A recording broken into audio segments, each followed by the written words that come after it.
오늘이 이제 대림절 첫째 주일입니다. 아까 말씀드린 대로 대림절은 1년을 시작하는 날입니다.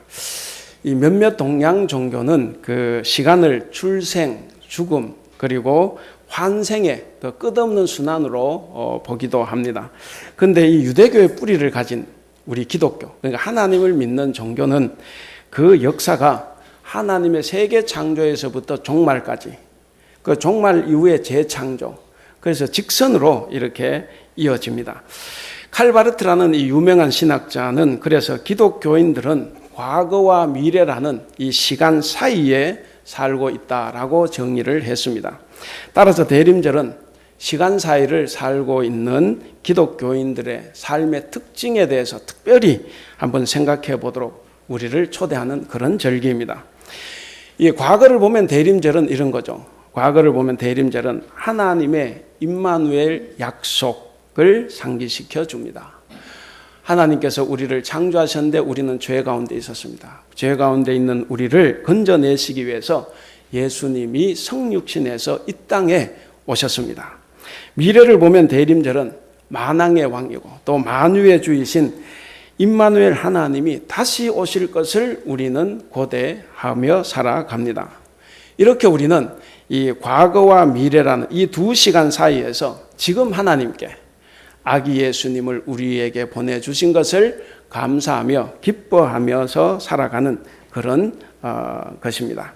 이런 의미가 담겨있는 대림절은 보통 종말론 본문으로 시작을 합니다.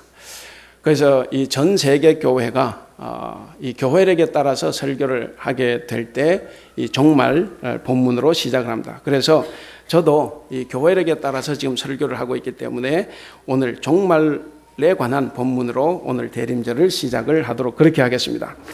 이 대림절은 구시대의 종말을 선언하는 겁니다. 그러면서 동시에 새 시대를 열어가는 그 시작을 알려주기도 합니다. 따라서 교회력으로 새로운 해를 시작하는 이 대림절 첫 주일에 이 예수님의 그 종말 설교를 가지고 우리가 설교를 하면서 그 뜻을 되새겨 보는 것은 대단히 유익한 일이라고 생각합니다. 그럼 먼저 오늘 본문을 한번 좀 간단하면서도 좀 세세하게 한번 살펴보도록 그렇게 하겠습니다. 여러분 마태복음에는 예수님의 큰 설교 5개가 들어있습니다. 첫째는 마태복음 5장에서 7장에 나오는 산상설교입니다. 그리고 10장에는 두 번째로 제자 공동체 설교가 나옵니다. 그리고 13장에는 가면 천국 비유가 나오죠. 천국 비유 설교가 나옵니다. 그리고 18장에서는 이 교회 규정에 관한 설교가 나옵니다. 그리고 마지막 부분이 이제 24장에서 25장인데 종말 설교입니다. 오늘 우리가 읽은 이 본문은 바로 이 종말 설교 가운데 들어있는 부분입니다. 오늘 본문 바로 앞 32절에서 35절을 보시면 예수님께서 종말의 때가 가까웠다라고 말씀하신 후에 오늘 본문 36절을 시작합니다. 오늘 우리가 읽은 이 본문의 내용을 한마디로, 그러니까 한 문장으로 요약을 한다고 하면 종말의 때는 누구도 알지 못하고 오직 하나님만 아시기 때문에 너희는 깨어있으라 라고 말할 수 있습니다. 이 문장은 이 종말 설교 전체의 주제가 되기도 합니다. 그러므로 이 36절 말씀이 본문 전체의 주제를 결정하는 아주 핵심되는 구절입니다. 37절에서 39절에 나오는 이 노아에 관한 비유, 이 이야기도 마찬가지 36절의 주제를 다시 한번 구체적으로 우리에게 이해를 시켜주는 부분입니다. 여러분, 노아 때 홍수가 났습니다. 홍수가 사람들이 예상치 못하게 갑자기 일어났다고 하죠.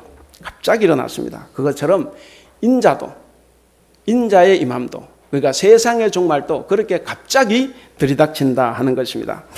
그리고 이제 40절, 41절 말씀이 이어지는데 거기는 재미있는 두 가지 이야기가 있습니다. 밭에서 일하는 두 남자 가운데 한 사람은 데려감을 당하고 한 사람은 버려둠을 당한다 이렇게 이야기합니다. 그리고 이어서 나오는 41절에도 두 여자가 집에서 맷돌을 돌리고 있습니다. 그 가운데 한 여자는 데려감을 당하고 한 여자는 버려둠을 당한다고 하면서 바로 인자의 도래, 세상의 종말은 바로 이처럼 놀라운 분리를 가져온다는 겁니다. 영원히 헤어짐을 가지고 온다 하는 그런 이야기입니다. 그리고 다시 이제 마지막 42절에서 44절은 보시면 도적 비유가 나옵니다. 이 비유를 통해서 예수님은 제자들에게 다시 한 번 더 강조합니다. 인자가 오는 것은 이렇게 갑자기 온다. 이 도적이 오는 것처럼 그 시기를 알 수가 없다. 그러니까 너희는 항상 깨어서 준비하라라고 제자들에게 촉구하는 그런 내용입니다. 이 본문에서 말하는 이 인자의 도래, 세상 종말을 보면 우리가 과학적으로 따져볼 수가 없어요. 논리적으로 따져볼 수가 없습니다. 초자연적인 사건입니다. 그래서 사람들은 믿기가 어렵습니다.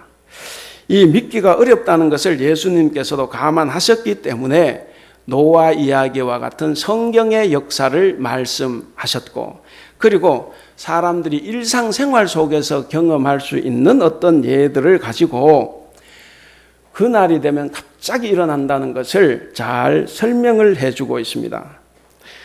그러니까 예수님 입장에서 아주 이 지혜롭게 제자들이 알아들을 수 있도록 이렇게 잘 설명을 해 주신 부분이라고 할 수가 있습니다. 예수님께서 말씀하신 이 세상 최후의 날은 어떤 날일까? 여러분 21절을 보시면 창세 이후로 가장 크고 두려운 하나님의 심판의 날이 될 것이라고 강조합니다. 우리가 21절을 본문 앞에 24장 21절을 우리가 다 같이 한번 읽어보겠습니다. 21절 시작. 이는 그때에 큰 환란이 있겠음이라. 창세로부터 지금까지 이런 환란이 없었고 후에도 없으리라. 예, 이런 환란이 없다는 거예요. 그러면 이 재난의 시작은 어떻게 되느냐? 7절에서 8절을 보시면 그 재난의 시작이 나옵니다. 민족이 민족을, 나라가 나라를 대적하여 일어나겠고 곳곳에 기근과 지진이 있는데 그것은 재난의 시작이다 그랬습니다. 여러분 지난 금요일 새벽에 지진 났죠. 새벽기도 하는데 몸이 흔들렸어요. 보니까 이제 저 화련 그 앞바다에서 이제 지진이 났는데 어쨌든 예수님 시대에도 지진이 많이 일어났나? 그 우시야 시대에는 큰 지진이 있었다는 기록은 있었는데 그 만약에 그렇지 않다고 하면 예수님의 이 말씀이 정말 신기하고 놀랍습니다. 지진이 있다고 하는 것. 이제 우리나라도 지진에서 자유로울 수가 없죠. 아마 종말이 되면 처처에서 이렇게 생각지 못하는 이 기근과 지진이 일어난다고 예수님께서 말씀하셨습니다. 요즘 우리가 살고 있는 지구촌을 보면 이상 기후가 많이 나타나죠. 그리고 지각 지연의 자연의 불균형으로 인해서 기근이 폭우나 폭설이나 지진이나 화산이나 해일이나 여러 가지 많은 것들이 이렇게 빈번하게 발생을 합니다.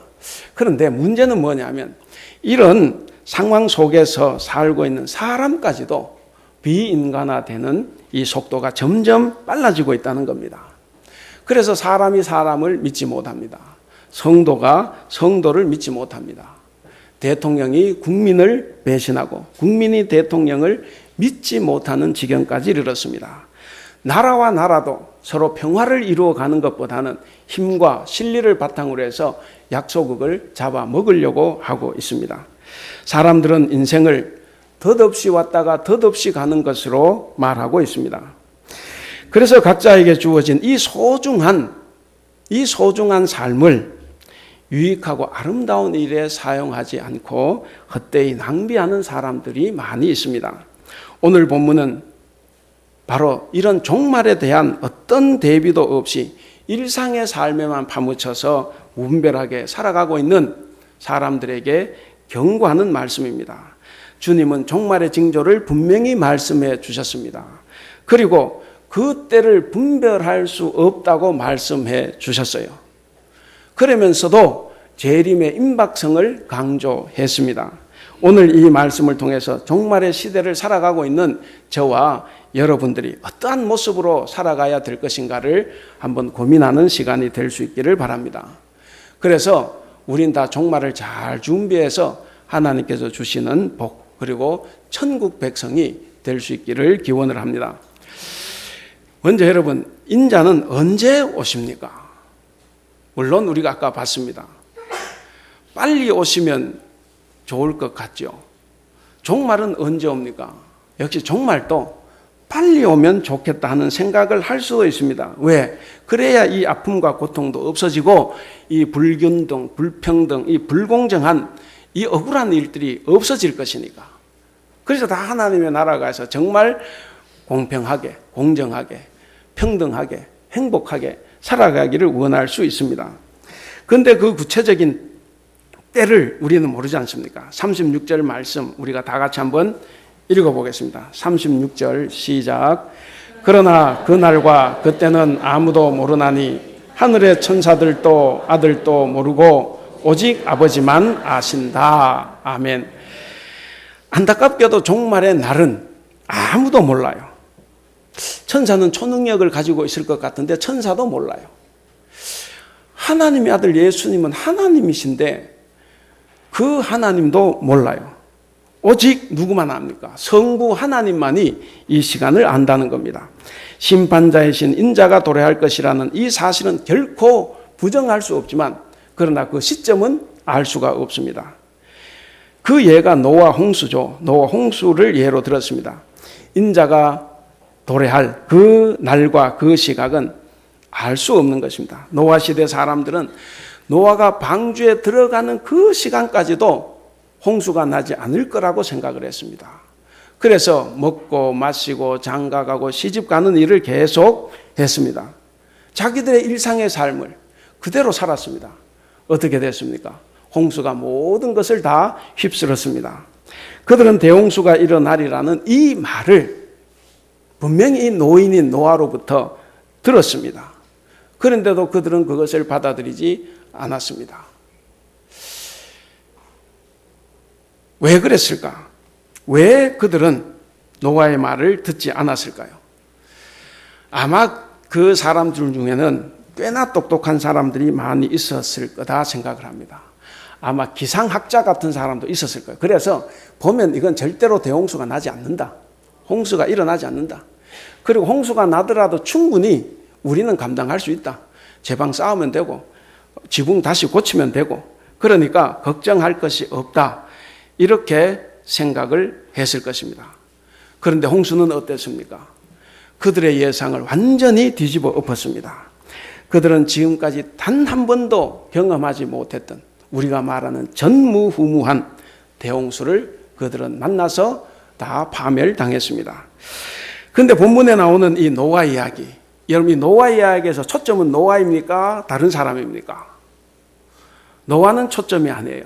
노아 이야기지만 초점은 노아가 아니라 바로 심판의 준비에 실패한 자들에게 초점이 맞추어져 있습니다.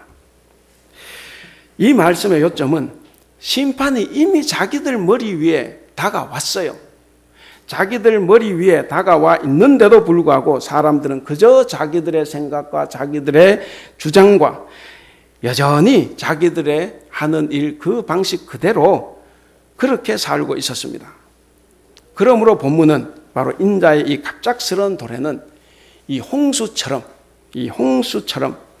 엄청난 재앙이 될 것이다 하는 것을 알려줍니다. 그리고 이 홍수처럼 큰 두려움이 될 것이다 하는 것을 경고하고 있습니다. 성도 여러분,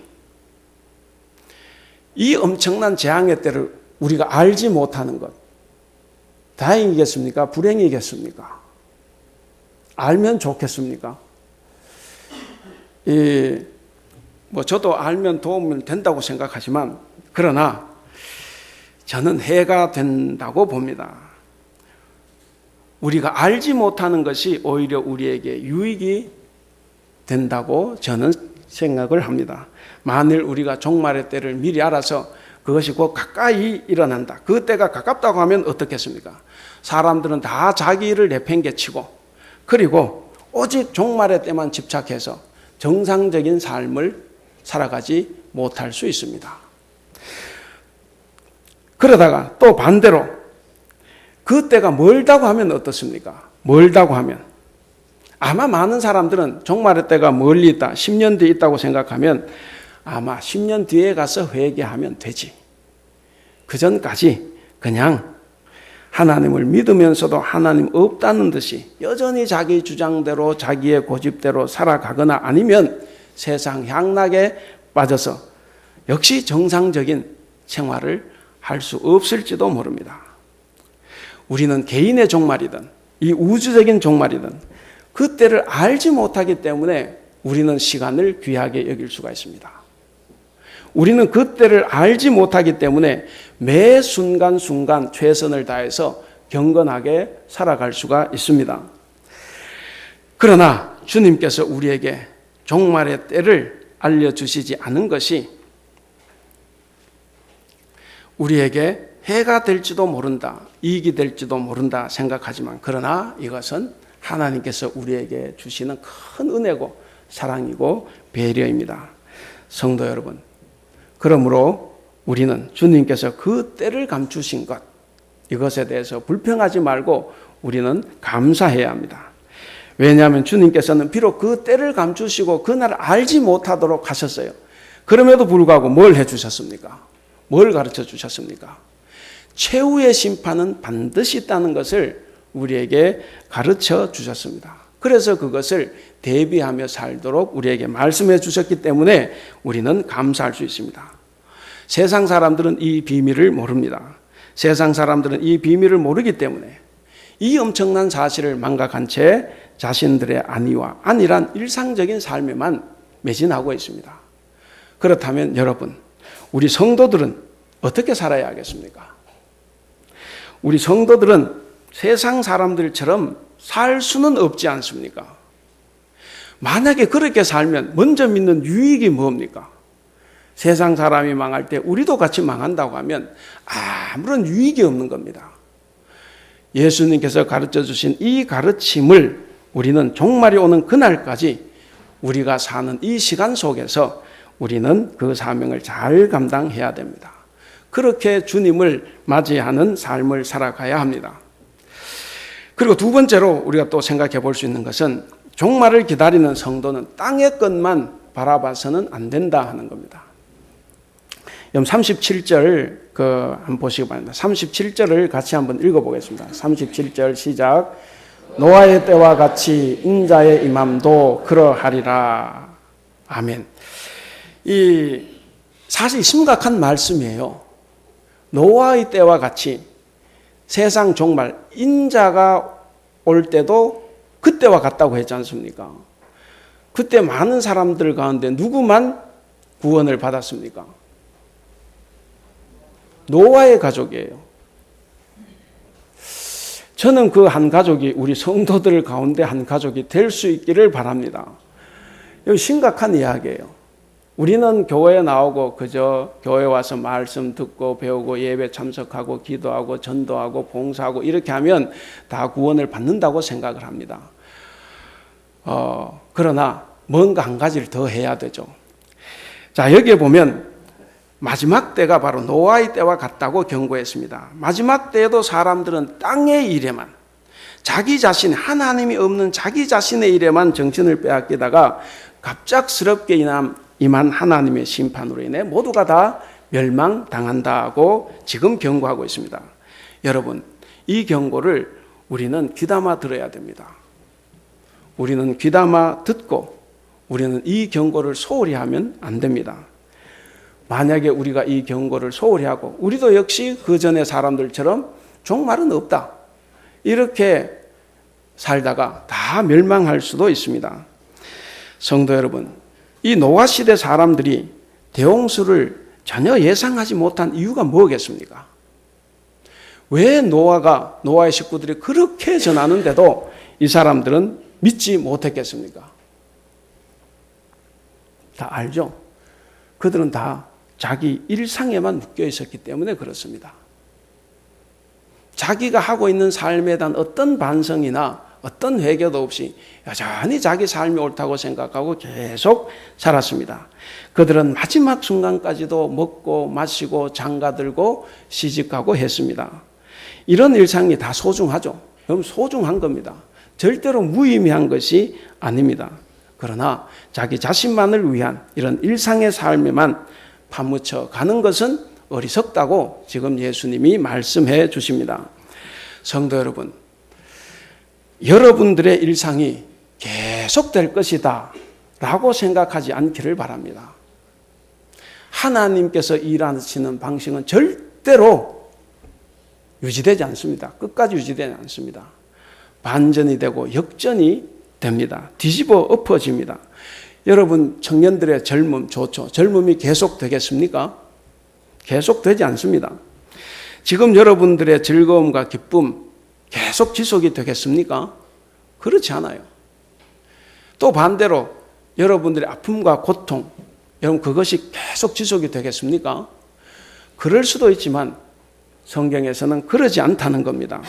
여러분 단란하고 행복한 가족 관계, 그리고 동료 관계, 그리고 성도 관계, 여러분들의 모든 대인 관계가 절대로 계속되지 않습니다.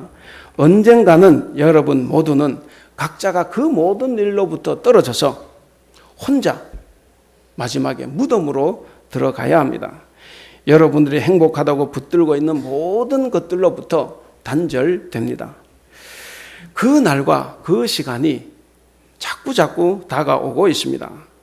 그런데 이런 말을 별로 진지하게 고민하지 않습니다. 진지하게 생각하지 않는 성도들이 많이 있습니다. 왜 그렇습니까? 언제 올지 모르니까 안 온다 생각을 합니다. 또 이런 것은 영화나 동화, 만화처럼 생각하는 사람들도 있습니다. 어떤 사람들은 흥미는 있지만 실제로 그런 일이 일어나겠냐 하는 사람도 있습니다. 오해죠. 그런데 이 오해가 일리가 있다는 거예요. 왜 그러냐? 예수님 당시부터 지금까지 2000년 동안 인자가 온다. 인자의 재림을 외쳤습니다. 그런데 아직 일어나지 않고 있어요. 그러니까 우리는 생각하지 않을 수가 있는 겁니다. 그래서 우리 그리스도인들도 예수님께서 이렇게 긴박하게 말씀을 하시지만 재림을 별로 진지하게 생각하지 않고 있습니다. 그런데 성도 여러분, 그 날과 그 시각에 일어날 일은 아주 단호합니다. 그럴 수 있어요. 예. 이 얼굴 화끈화끈 하시겠지만 괜찮습니다. 자, 그래서 그 날은 정말 인정사정 없는 그런 날입니다. 여러분, 저는 그렇게 생각을 해보기도 합니다. 부모와 자녀 간에도 헤어지면 안 되지만 최소한 부부 간에는 마지막 날이라도 헤어지지 않으면 좋겠다, 그렇게 생각을 합니다. 그런데 그것도 그렇게만 되지 않는다는 거죠. 본문은 그 순간이 얼마나 과격한지를 그림처럼 설명을 합니다. 여러분 40절 41절을 보십시오. 두 여자와 두 남자에 관한 짧은 이야기에서 인자는 갑자기 도래합니다. 그리고 그가 오는 이 결과는 아주 엄청난 것입니다. 밭에서 일하던 두 남자, 그리고 집안에서 맷돌을 돌리는 두 여자, 그들 가운데 한 사람은 데려가고 한 사람은 버려둠을 당한다고 말을 합니다. 그 날이 얼마나 갑작스러운지, 그리고 그 날을 얼마나 예측하기가 어려운지 그 순간까지도 그 사람들은 모르고 밭을 메고 있었고 맷돌을 돌리고 있었습니다. 여러분 생각을 해보십시오. 한 밭에서 일하는 두 남자는 아마 부모 자식 간일 수 있습니다. 아빠와 아들일 수 있어요. 집안에서 맷돌을 돌리고 있는 두 여자는 엄마와 사랑하는 딸일 수가 있습니다. 그런데 이 종말이 오면 이렇게 단란하고 행복하고 아들이 아버지를 돕고 그래서 같이 일하는 이 아름다운 이 관계도 지속되지 않고 분리가 일어난다는 거죠. 종말이 오면 모든 것이 분리가 된다는 이야기입니다. 그날과 그 시간에 그들은 전혀 다른 길로 갈라설 수밖에 없음을 보여주고 있습니다. 부모 자식 간이라고 해도, 부부 간이라고 해도 결정적인 순간에는 서로가 전혀 다른 길을 걸어가게 돼 있다라고 하는 말씀입니다. 그렇기 때문에 이 말씀이 우리에게 주는 엄중함은 이루 말할 수가 없습니다. 그렇다면 오늘 이 세상, 우리가 사는 이 세상은 어떻습니까? 예나 지금이나 다를 바가 없어 보입니다. 노아 시대의 사람들처럼 오늘날의 사람들도 오직 자기의 일상적인 삶에만 관심이 있습니다. 자기가 얼마나 벌고 자기가 얼마나 누리며 사느냐, 그 세속적인 욕구를 채우는 일에만 몰두하고 있습니다. 여러분, 이런 자들에게는 소망이 없습니다. 그들은 하나님의 심판날이 순식간에 임할 때 다 멸망해서 지옥에 떨어지게 될 것입니다. 그러므로 저와 여러분은 성실하게 땅의 것을 위해서 일하되, 우리는 땅의 것을 위해서 당연히 일하게 되어 있습니다. 일하되, 그러나 땅의 것만 바라봐서는 안 됩니다. 일상이 아무리 소중하다고 해도 그것 자체에 묶여버리면 노아 시대의 사람들과 우리가 전혀 다를 게 없습니다. 우리는 하나님의 백성입니다. 하나님께서는 우리에게 말씀을 해 주셨습니다. 우리는 하나님의 백성답게 하나님과의 관계에서 모든 것을 생각을 해야 됩니다. 그래서 무슨 일을 하든지 간에 하나님과의 관계에서 하나님께서, 나의 주인이신 하나님께서 나에게 명령하시는 대로 그렇게 우리는 살아가야 됩니다. 하나님의 뜻을 이 땅에 이루며 살아가야 합니다. 마지막 세 번째로, 이 올바른 종말론적 신앙은 늘 항상 깨어있는 것입니다. 42절을 보시겠습니다. 42절을 우리가 다 함께 읽어보겠습니다. 시작. 깨어있으라. 어느 날에 너희 주가 임할는지 너희가 알지 못함이니라. 아멘. 우리 주님께서는 세상 끝날의 징조에 대해서 이렇게 질문하는 제자들을 향해서 대답을 해주셨는데, 대답의 초점을 우리가 잘 알아야 됩니다. 예수님의 대답은 그 때에 관한 말씀이 아니에요. 제자들은 그 때에 대해서 관심이 있었습니다. 그런데 예수님 대답은 그 때가 아니라 뭡니까? 깨어 있으라 하는 거죠. 깨어 있을 것에 대해서 강조하셨습니다. 따라서 우리는 이런 주님의 이 가르침, 이 말씀 속에서 진정 예수님께서 모든 성도들에게 바라는 삶이 어떤 것인가를 우리는 깊이 생각을 해야 됩니다. 42절에서 44절에 보시면 그 말씀은 오늘 그 본문의 결론적인 권고이기도 하고 또 경고이기도 합니다. 우리가 앞에서 노아의 이야기를 봤습니다. 그리고 두 남자와 두 여자의 이야기로 봤습니다. 그것을 아는 오늘 우리에게 예수님이 말씀하십니다. 바로 너희가 버림을 받을 수 있다. 바로 너희가 버림을 받을 수 있기 때문에 항상 준비하고 대비하고 있으라 라고 하는 경고의 말씀입니다. 여러분, 성도들이 깨어 있어야 할 이유가 두 가지예요. 하나는 인자의 도래는 분명하다는 확신입니다. 반드시 옵니다. 2000년 동안 안 왔다고 해서 앞으로도 안 온다 아니에요. 분명히 온다는 확신입니다. 그리고 다른 하나는 그 도래가 언제인지 모른다는 불확실성입니다. 이 확신과 이 불확실성 때문에 우린 항상 깨어 있어야 됩니다. 언제 오실지는 모르지만 반드시 오신다는 겁니다. 성도 여러분, 인자는 여러분들이 노아의 때처럼 예상치 못하고 살아갈 때 갑자기 오십니다.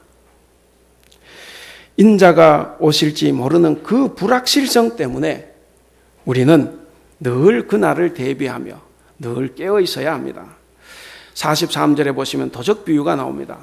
이 도적의 비유를 들어서도 다시 한번 인자가 갑작스럽게 온다는 것을 말씀해 주십니다. 불시에 일어날 이 인자의 도래를 어떻게 준비해야 할 것인가에 대한 이야기인데, 근데 문제는 어떻게 준비해야 되느냐는 이 구체적인 설명은 없어요. 본문에는 없지 않습니까?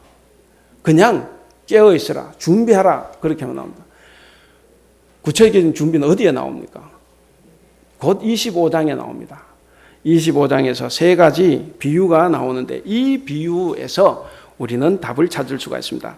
여러분, 첫 번째 비유는 열처녀 비유죠. 신랑을 기다리는 이 열처녀의 비유에서 이 신랑이 한밤중에 도착을 했을 때 등에 기름을 준비했던 이 처녀들은, 이 지혜로운 처녀죠. 이 처녀들은 받아들여졌지만 미처 기름을 준비하지 못한, 등만 준비했던 이 여인들은 다 문 밖에 남겨두게 되었습니다.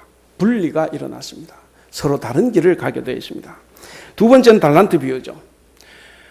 첫 번째 비유에서 중요한 것은 깨어있으라죠. 그래서 25장 그 13절에 보시면 이 열처녀 비유 끝에 그런즉 깨어있으라 다시 한번 이야기합니다. 깨어있어야 되는 거예요. 항상 준비해야 됩니다. 그러면 깨어있고 준비하는 사람이 뭘 준비해야 됩니까? 그것이 두 번째 비유입니다. 두 번째 달란트 비유는 종들에게 돈을 맡기고 긴 여행을 떠났다가 돌아온 주인이 그 맡긴 돈으로 최선을 다해서 주인의 뜻을 따라 열심히 살았던 두 종에게는 칭찬을 하십니다. 그들이 뭘 했죠? 성경 본문에 보면 나가서 장사했죠. 누구의 뜻입니까? 주인의 뜻이에요. 그럼 장사하는 분 계세요? 열심히 장사해야 됩니다. 직장에 다니시는 분들 직장에서 최선을 다해야 됩니다. 사업하시는 분들 자기 사업에 최선을 다해야 됩니다. 그것이 주인 하나님의 뜻입니다. 그렇게 열심히 살았던 이 두 사람은 칭찬을 받았지만 그저 주인을 원망하고 돈을 땅에 묻어둔 한 종은 책망을 받았습니다. 그리고 마지막 세 번째 비유입니다. 이것이 결론적인 비유예요.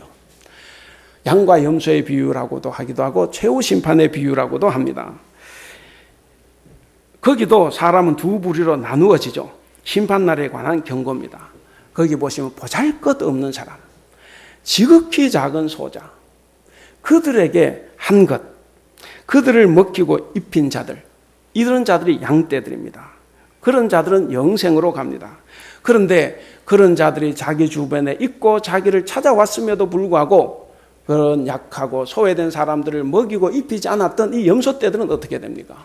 영벌에 처해집니다. 이것이 바로 마지막 날에 나뉘어질 부분입니다. 그래서 우리가 어떻게 살아야 되느냐? 그거죠. 깨어 있어야 됩니다. 두 번째 비유에서 열심히 살아서 여러분들이 이윤이 생기면 세 번째 비유에서 약하고 가난한 자들을 보살펴 주시기를 바랍니다. 그것이 하나님의 뜻입니다. 이 세 비유 모두는 여러분 44절을 다시 한번 보시기 바랍니다. 이 44절 말씀에 뿌리를 두고 있습니다. 44절을 우리 같이 한번 읽어보겠습니다. 시작. 이러므로 너희도 준비하고 있으라. 생각하지 않은 때에 인자가 오리라. 생각하지 않은 때에 인자가 오리라. 바로 이 말씀에 뿌리를 두고 있습니다. 주님이 맡겨주신 인생을 여러분 최선을 다해서 삶으로써 삶의 열매를 맺는 것, 삶의 아름다운 열매를 맺는 것, 선한 열매를 맺는 것, 바로 이것이 인자의 갑작스러운 도래를 준비하는 자들의 자세입니다. 그것이 바로 깨어있는 삶입니다. 이제 결론입니다. 그러면서도 이 성도 여러분, 이 깨어있다는 것과 준비한다는 것을 구체적으로 뭐라고 말할 수 있을까? 아까 이제 비유를 통해서 세 가지 비유를 통해 우리가 살펴봤는데, 내일 혜성이 지구와 충돌한다고 하면 장가 가겠습니까? 시집 가겠습니까? 그래서 빨리 장가 간 사람 있을지 몰라요. 그러나 대체로 자기 일을 안 할 거예요. 내일 종말이 오니까.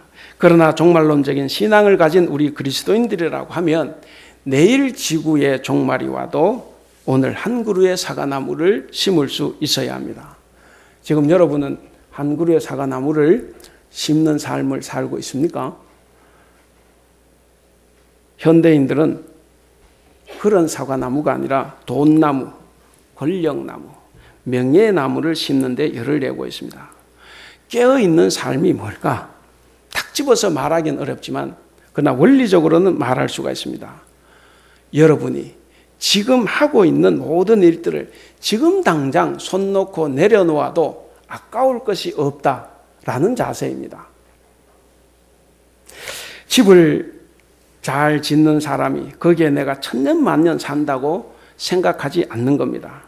우리가 가진 것을 내려놓아도 아쉬울 게 없어야 됩니다. 목사가 큰 교회로 부흥시킨 다음에 언제든 떠날 수 있어야 돼요. 근데 큰 교회가 되니까 못 떠나는 거예요. 그래서 자식에게 이 북한 김일성 부자가 하는 이 세습을 교회에서 하는 겁니다. 왜? 내려놓기가 어려우니까. 한국교회는 목사건 장로건 다 말합니다. 하나님이 하셨다. 모든 일은 하나님이 다 하셨다. 그런데 실제 행동은 지금 당장 손 놓기에는 아쉬운 게 너무 많다고 생각을 합니다. 대통령이 나라의 곳간을 다 자기 것이라고 생각합니다. 그래서 자기 마음대로 써요. 그럼에도 불구하고 내가 뭐가 잘못됐냐? 이런 반문을 합니다. 자기 것이고 자기가 한 것이라 손을 떼지 못합니다. 그래서 나라든 교회든 문제가 일어나게 되고 세상 사람들로부터 지탄의 대상이 됩니다. 이런 건 단지 교양이나 인격만이 아닙니다. 이것은 영성, 우리의 신앙의 성품입니다. 그래서 우리는 표면적인 삶에 눈이 어두워지지 않고 궁극적인 현실에 눈이 밝아지기를 바랍니다. 여러분, 종말의 때를 기다리며 살아가는 우리의 관심사는 그 때가 아닙니다. 아까 말씀드린 것처럼 우리는 어떻게 살 것인가, 여기에 초점이 있어야 돼요. 그러면 인자가 지금 오든 내일 오든 100년 뒤에든 아무 관계가 없어요. 어떻게 살아갈 것인가, 내 삶에 초점을 맞춰야 됩니다. 그리고 오늘 말씀처럼 항상 깨어있는 자세로 살아가야 합니다. 낮에 깨어있는 자들은 항상 단정합니다. 경건한 모습입니다. 한국 사람들은 밤이 되면 술을 마시고 흥청망청하지만 낮에는 좀 덜해요. 그래서 이 낮에처럼 항상 단정하고 경건한 모습으로 받은 사명을 위해 최선을 다하는 그런 삶을 살아가야 합니다. 이제 말씀을 맺겠습니다. 주님께서는 마지막 때에 관해서 말씀하시며 거듭 우리에게 깨어 있으라 라고 강조를 합니다. 오늘 그 36절부터 본문인데 그 앞에 보시면, 그 뒤쪽에 보시면 아까 한번 읽었죠. 그 13절, 그 25장 13절 깨어 있으라 그런데 이 종말에 이 깨어 있는 것이 대단히 중요한 겁니다. 왜냐? 아무도 그 때를 몰라요.